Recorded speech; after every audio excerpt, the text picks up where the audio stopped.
శ్రావణ మాసం సందర్భంగా తిప్పర్తి మండలం జంగారెడ్డిగూడెంలో బోనాల ఉత్సవాలను ఘనంగా జరుపుకున్నారు.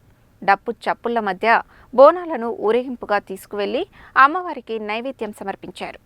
తిప్పర్తి మండలం జంగారెడ్డిగూడెం గ్రామంలో బోనాల ఉత్సవాలను ఘనంగా జరుపుకున్నారు. ఉదయం నుండి ఉపవాస దీక్షలో గడిపిన గ్రామస్తులు బోనాలతో ఊరేగింపుగా వెళ్లి ముత్యాలమ్మ తల్లికి నైవేద్యం సమర్పించారు. ఈ సందర్భంగా గ్రామస్తులు మాట్లాడుతూ ప్రతి సంవత్సరంలాగే ఈ సంవత్సరం సైతం శ్రావణ మాసాన్ని పురస్కరించుకొని బోనాల పండుగను జరుపుకున్నామని తెలిపారు. పంటలు సమృద్ధిగా పండి పిల్లా పాపలతో సంతోషంగా ఉండేలా దీవించాలని అమ్మవార్లను ప్రార్థించారు.